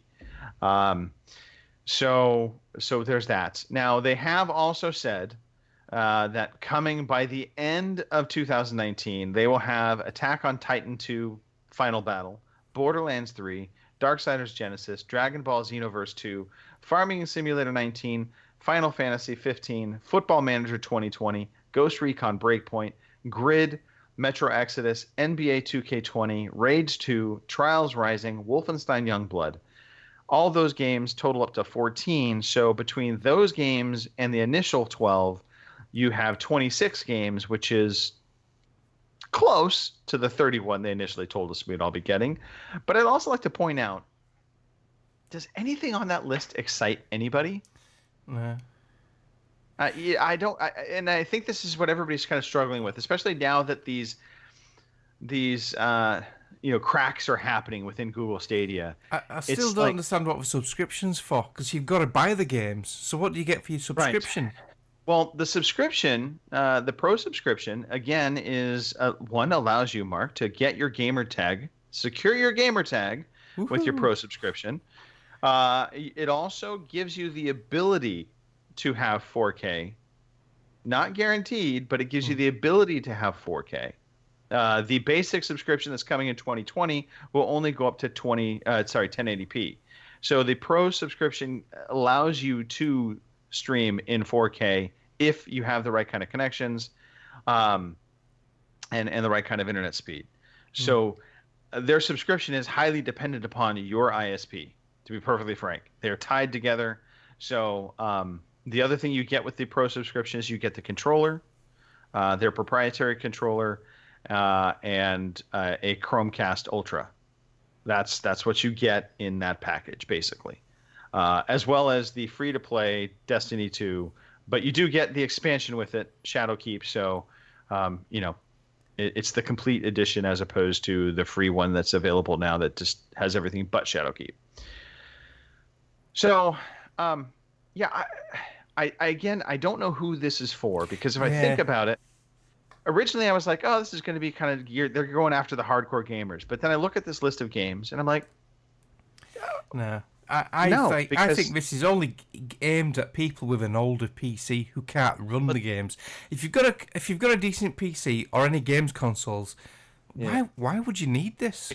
Exactly. And you look at this list of games, right? And I don't know whether it's a strategic thing that Microsoft did with the Ultimate Game Pass, and that deal that we've talked about so many times in converting all of our Xbox Live and Game Pass into months and months of subscription without even having to renew this service for probably up to 2 or 3. Is it 3 years? Was it the maximum? Yeah, up to 3 years. But I look at this list now. You look at Final Fantasy, even the EXO announcement of dropping all the Final Fantasies available to Xbox Game Pass users. It's foreshadowing.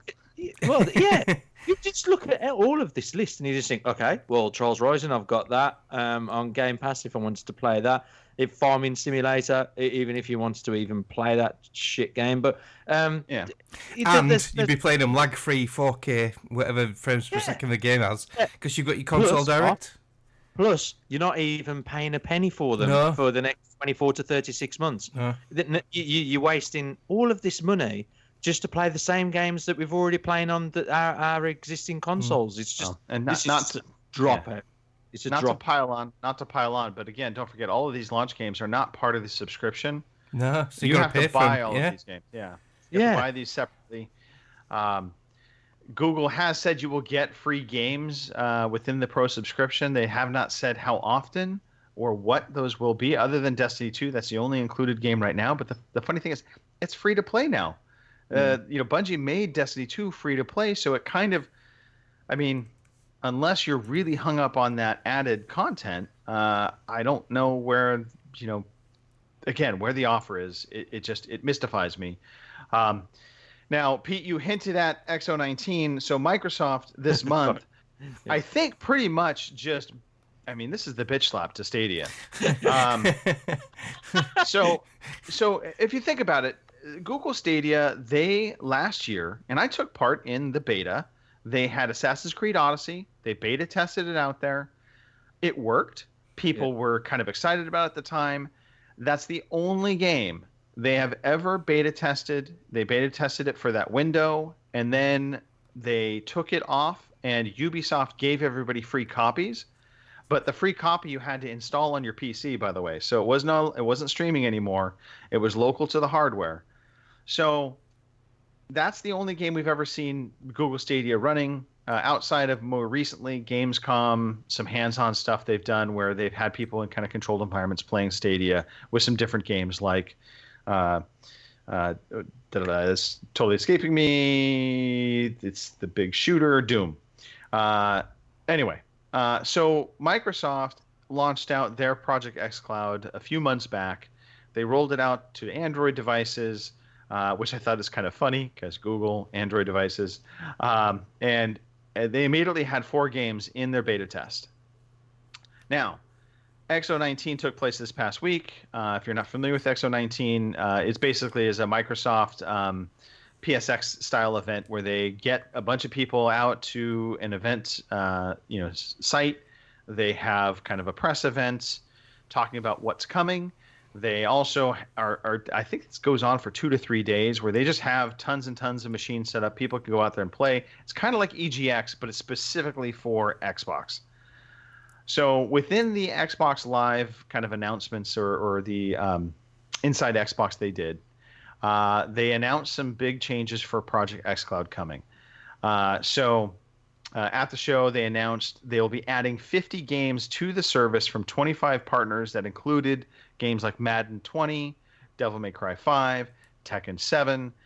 So these are all games that are part of the streaming beta test. So 50 games, and they are live already. I've already double-checked this.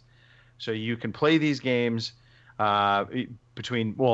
some are live now, I should say. Some are being added December 3rd.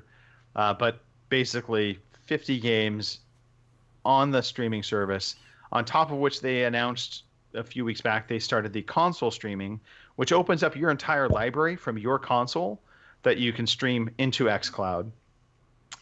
They also made the announcement that Windows 10 PCs will be getting xCloud streaming, and that will be happening in 2020. And this is all still under the guise of beta testing. Yeah. So even before Stadia is out with their proper service, there's another service beta testing more games than they have at launch. It is just amazing to me. Let's see. Now, they did say 50 new games are coming also to Xbox Game Pass. I continue to say Game Pass it is truly the Netflix of video games. It is, I think, setting a bar for what streaming services should be, or gaming services should be moving forward. Anyone new to the Xbox console economy, that is your first port of call is Game Pass. Once you buy Game Pass they're still doing the pound offer. So you get Game Pass, and then you've got all these games at your fingertips. Right. It's just unbelievable. The deal is just incredible. You've got too many. Yeah. It's just and ridiculous. They did say also, I believe, that xCloud will work with Game Pass. And this is something that when they roll out xCloud proper, that if you have Game Pass, you will be able to stream those games to xCloud. So again, talking about services, we're talking about what does the Google Pro Stadia account get you? What does Xbox Game Pass get you? Well, now we know it's going to get you 100+ games that you'll be able to stream at any point in time you want. Yeah. Yeah. Granted, not at 4K. It is only at 1080p, up to 60 frames per second. But if you're on a handheld device, you've what got, difference is that going to make? Also true. So those were some of the big announcements for Stadia. They did also announce some specific games like Rage 2, Age of Empires 2 Definitive Edition, Darksiders 3, The Witcher 3, and Final Fantasy 7 through Final Fantasy 15, all coming to Game Pass. So that was huge, especially for Final Fantasy fans. All the 3 of the Yakuza games, Yakuza 0, Kiwami 1 and 2. In fact, Rage 2 is on there now. I've downloaded it today. Yeah. So I downloaded Rage 2 as well. Yeah. Anyway, so a lot of games, a lot of choices. To be perfectly honest, this has really changed my purchasing habits. Yeah, we've not bought that much this year, have we? It really has changed how I buy games. Now, a few more announcements. Big for Master Chief Collection, Halo Reach, which in my opinion is the best Halo game out of all of them. Is coming to Master Chief Collection. It'll be available also from xCloud, so you can stream that as well. Pete, if I was ever going to say to try a Halo game, well, it would be Halo Reach. It's no excuse now, because Master Chief Collection is now on Game Pass. Yes. Wow. Yes. Get it downloaded, Pete. Master Chief Collection, I'm so excited. Pete? Get that Galo downloaded. Pete, all I ask is try Halo Reach. Yeah, Reach is good. None of the other games that I've downloaded. I can't play them. Look, here's my Xbox dashboard, right? I've got all these games. Look at this. Sorry for the audio listeners, but I've got absolute tons. Yeah. Hey, shit. This Game Pass is just nuts. Sorry, Mark. I've screwed you. Ginger. That's all right. Listen, Ginger. Listen. Oh, go on. Sorry. Halo Reach. That's all I want you to try. Halo Reach. Nothing else. Halo Reach. Yeah. Just try it. Greg, I'm sorry. How long for before it captures me? Okay. How long do I need to play this for? I want you to campaign only. Just give it an hour. Okay. I've got a special sound clip for you, Greg, for him. There's no cure for being a cunt. when can I download this? Sorry, I missed the Master Chief Collection's out now. I saw it on Game Pass today. When I downloaded Rage 2, Master Chief Collection was there already. As soon as I hear Halo, it's just Reach smelly. is out on December 3rd. Yeah, Reach. It is a different story from all the other Halo games. So that's why I want you to try. When this comes I out, quite liked ODST as well. I promise you, I will play this game when it comes out. But Reach is the best story. Yeah. If I do not like it, there needs to be a we will give you a platform. Yes. Whether it's you broadcast the following show with your little elves, something's going to happen. Speaking of elves. Hey. All right. Also, Elf on a shelf as Greg on a peg. Yep. A couple more games that did get announced, which I was actually surprised they got announced. So Rare announced a new game called Everwild. This is very different from Sea of Thieves. It felt very Zelda-like to me as I was watching it. That's the impression I got from it, was very, very much Zelda open world kind of exploration game. I can tell by Pete's face and scrunchiness that it's not for him, apparently, off the cuff. I think it might be fantastic. I don't think the trailer gives that much away, did it? It was very pretty. I was trying to think of a game that Madeline used to play years and years ago, and is it Spore? Yeah. Yeah, Spore. Very pretty animals or dinosaurs or blah blah blah blah. And it was almost like that. It was all airy fairy like, and it was not that was kind of like a sim game, which is definitely not your type of game. We know this. This to me did not seem very sim-like at all. This seemed much more Zelda exploration, kind of going out into the lands and discovering things. You got that from the trailer? I thought the trailer was pretty whack. I don't know. I that's what I took from the trailer. Well, I'm more excited about the next one. All right. The next one, which Obsidian announced another project. Now, this is not...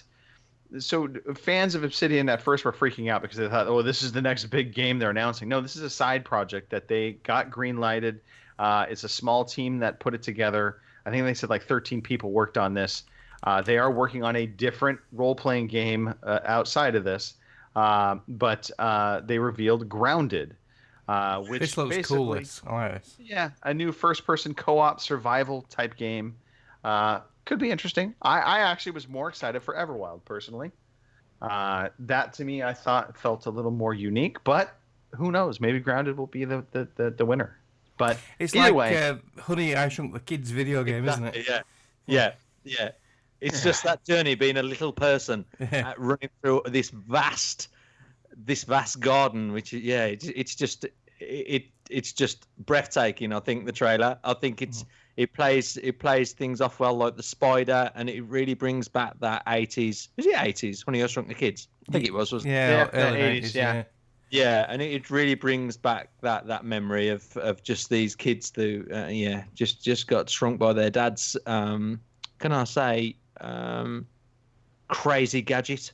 Yeah, well, that is the premise of this, right? This is you're humans you're shrunken into the world. So you're in a backyard, you're surviving in kind of everyday environments, like a kitchen. If you're a tiny person in a kitchen, what would that be like, kind of thing. So I think it could be fantastic. I think it really could be fantastic. So we'll see. We'll see how it is. But those are the big takeaways from XO19. I don't think there was anything else to talk about. Maybe there was, then I missed. But that was, I think, pretty much it. Well, one more thing. Phil Spencer did say, and I think this is more a nod to some of the failures of the Xbox One, but he basically kind of spoke to the fact that Project Scarlet would be on par with or not behind, I should say, PS5 in power or price. So yeah, that was important. I think what that tells you is you're not going to get a $500+ Xbox Scarlet box. You're not going to get something that is underpowered, because he also admitted within that same statement, yes, we know Xbox One was less powerful than PlayStation 4 when it came out. He did a great interview afterwards with I can't remember who it was now. One of the I think it was IGN. Eurogamer, was it? I thought it was Eurogamer. Maybe. Rich Webster posted up the link, and I read it all, and he said that they're not going to make that mistake again.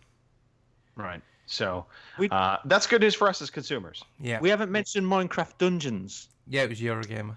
I'll put the link. I did not mention that only because that was kind of a known quantity, but it looked fantastic. They showed some gameplay from it. I thought it looked cool. Yeah, it looked Gauntlet-like in a lot of ways. Well, I thought. As soon as I saw that, I thought. But there was only 3 players. Am I right in saying in that group? But it did. I just remember I saw somebody dressed up like an elf, and I thought, hey, my wizard. That's my character. Yeah. Looked exciting. Yeah, it looks good. It looks good. That's the only Minecraft game I'll probably ever care about. All right. I have talked long enough. Pete, can you do me a favor and walk us through some new releases and then maybe get into Victory Achieved? Okay. So, new releases then. Between November the 16th and 23rd. Shenmue 3. I hope I pronounced that right. That's available on the PlayStation 4, PC. And that's... Wait. No, it's Shitmue 3. It's shit. Who gives a shit 3? I don't know why it's got a massive fan base, hasn't it? But anyway. I know it does. I don't get it. It just boggles my mind. Let me play a game about working. Okay, well, if you like Shenmue 3 and you disagree with Greg and his mispronunciation, then send us a message and tell Greg to shove off. It's available on November the 19th. We'll be looking forward to hearing from that one person. Civilization 6 is available on the PlayStation 4 and Xbox One on November 22nd. Sniper Ghost Warrior Contracts, and that's on the PS4, Xbox One, PC, and that's available on November 22nd. So that's pretty much the calendar for the next weeks. Yeah. No, and there's one more coming out on the 19th of November. He had to do it, didn't he? Narcos: Rise of a Cartel. Yes. Yeah. Yeah, right. Well, after my experience with it, I'd rather skip. But you go on, you boys. Strategy game, Pete. You'll love it. Yeah. I can't wait. You got really excited about this game, didn't you? I played at EGX and I really liked it. It's good. Yeah. Pete, And it's only 25 quid, so it's only going to cost me and Greg £12.50 each. And we've just been on about Game Pass, and we don't really buy games anymore, but we're buying this one. Yeah, it happens. Yeah. You'd be better spending that at the bar. But if anybody wants to buy this game and send us another message, just to let us know what you think of this game, then you know, fill your pants. I mean boots. So yeah, let's move on. I really didn't like that game. I really didn't like that game. Victory achieved. Yeah. Okay, so this is an ongoing contest that we play all the way through the year, but we break it into 4 segments. And for this quarter, all you need to do is send in a picture of you completing a video game. It's a selfie with all the credits up on the screen.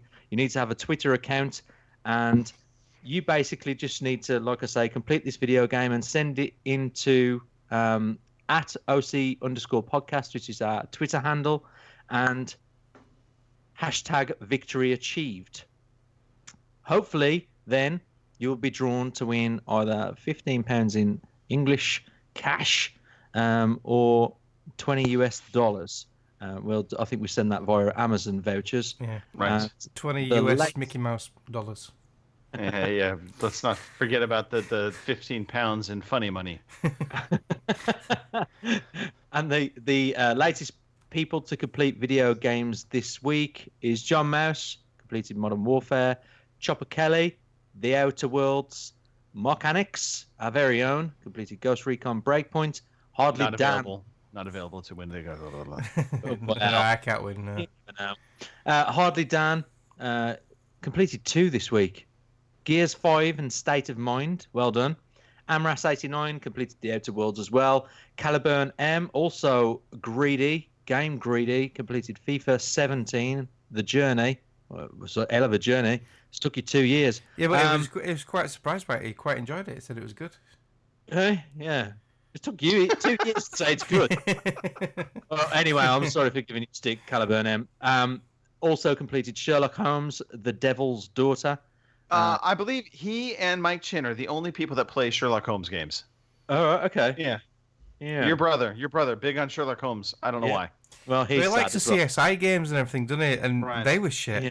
I've played some of them. Sad. Yeah. He's sad. But no, he's a great guy. He brought me an Oculus Quest. So anyway, quickly turn that table. We'll continue. There's 3 more. Dave O'Mac completed Modern Warfare. Rain God Zippo completed Star Wars Jedi Fallen Order. It's just already. Whack. You must have gotten it early somehow. I don't know. Brian, that's you amazing. animal. Well, there we go. One of these speedrunners he is, maybe. Or she. Fletch 90. Good old Dan. Completed Life is Strange Before the Storm. Ooh, I want to play this game. I tried the Life is Strange games. I could not get on with them. I had a hard time getting into them. I like them. Well, look, the other thing is as well, because the Life is Strange 2, apparently they said that it was available on Xbox Game Pass. I mean, Chapter 1 was, and they advertised it again in the recent EXO 2019. So I'm hoping that the whole game's available now to play, but we'll soon see that. Anyway, going off on a tangent there. So these beautiful people have so far won this for now. You all have a victory's achieved. Victory's achieved. You have one. A victory's achieved. So that's pretty much it for that. And Greg, you can close us off. I can, yes. Hey, look, if you have been listening so far, we thank you. We're appreciative of that. In fact, we're so appreciative that, Mark, I believe you've been paying attention, or attention. That's the other way to say it. Wow. Attention. You pay attention right now to the Twitch chat. Do a favor and shout everybody out, all 5 million of them that have been watching, or less. Possibly. Right, hang on. I can't So you need see. we need your glasses, Mark. RCGC, Scott Stubby, Tenaxa, Pudge 69420, Lurks, Commander Root, who's a bot, and another TTV viewer who's also a bot. So yeah. Quiet night, but that's okay. Thank you for listening. If you have been listening, we do appreciate it. Again, you can catch us on Twitch. You can catch us on Mixer, YouTube. We broadcast 9 p.m. in the UK, 1 p.m. on the West Coast, 4 p.m. in the East Coast. If you're out in Australia, waking up this morning, having a coffee, thinking, what should I do? If it's 7 o'clock, tune in. We're live. iTunes, Stitcher, tune in. Give us reviews. YouTube, occasionally when we get our video to post, give us a review. We would love to play games with you. We have been playing a ton of Call of Duty Modern Warfare. It does not matter what console you are on, or even PC, because it's cross-platform. So you can shoot us a friend request. We can add you in. In fact, when we do our shout-outs, we should all give our Activision IDs, just so this way people can add us, send a friend request. And, yeah, we can play games. We'll play games with you. We are a fun, friendly group of individuals, except for Pete. He's an angry ginger. Rah! And you know what? That's just cue it, Mark. Play the audio. Whoops. Wrong audio. You like So us, it's the next button we to it. like you. See where I'm going with this? Follow us on Twitter at OC_podcast. Check us out on Facebook, fb.ocpod.com, or email us, podcast@ocpod.com. We'd love to hear from you.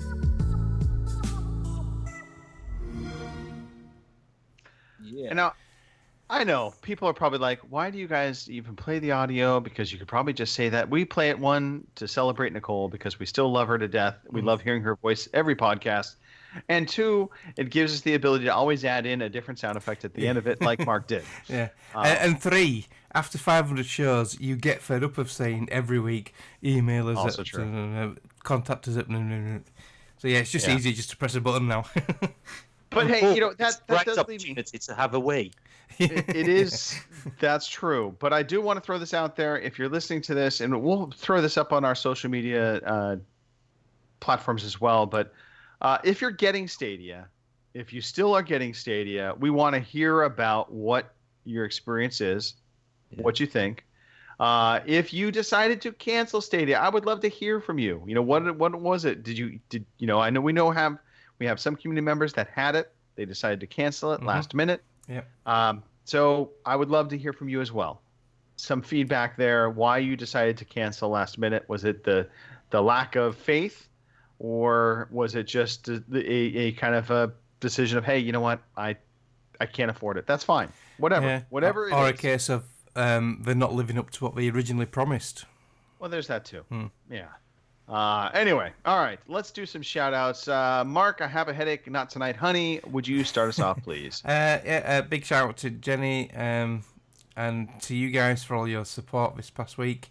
So it's really helped. That's about it, really. It's been one of those weeks, so not else really. How about you, Pete? I'm going to shout out my immediate family for all of their kindness, for their presents and stuff, or should I say, for my presents for my birthday. I thought it was really kind of them. I had a special time. It was ace. And also everybody else who sent me messages. I thought it was really kind of you to take that time out to send me a message. I'm going to shout out my kids because it's their birthday over these past 7 days of the twins coming up, and Leo's just gone. And my aunt as well. God bless you. And I think that's about it from me. Greg? All right. Pete, I want to congratulate you. You actually passed it along for the first time. Well, good job. Well done. Pat on the top of the head. I was gonna do that, and I thought, no, all right, I'll change it up a little bit. Good ginger. Good ginger. All right. I need to shout out. Racist. You can't be racist with ginger. Colorist, maybe. You know, coloring of your hair. I don't know. By the way, thank you for the beard. Once again, the beard coming back. I recognize you again. Now I'm thinking, where's Tintin gone? Anyway, I want to shout out the waitress at the Buckarus House, which is the place where my wife was buying a bunch of Christmas fairy elves. That's a long story. They are very expensive things. There was a signing by the guy who creates them. His name is Mark Roberts. They are collectibles. There's a big following to it. It was a big whoop-de-doo, red carpet type event. But this waitress went and got champagne, and I was there with my son out in the front of the restaurant. We didn't actually go in. We were sitting out in front, kind of enjoying the nice weather. I was feeding him some lunch. She brought out a glass of champagne, another glass of champagne, another glass of champagne. So I had 3.5 glasses of champagne while I was sitting there while my wife was in spending a lot of money. But that was fantastic. So she didn't have to do that, obviously, and that was appreciative. So thank you to her. Thank you to the two of you. You actually made the show. You were committed, unlike the other scabs that work on our team. Just saying, they're a bunch of carpetbagger Northerners that don't want to live up to the promises of being on the podcast. And he says, I'm angry. No. Big shout outs to the two of you, though. Seriously. Always fun podcasting with you guys. So having a blast. Again, shout out to the listeners. Thank you so much for listening. Follow us. Give us reviews. Send emails. Be part of the show. Give us your feedback. Give us your comments, whether it be on Twitter, on Facebook, or an email. Get involved. It's fun. It's more fun when we hear from you as well. And with that said, Mark, play that funky music. Thank you for listening to the Overseas Connection podcast.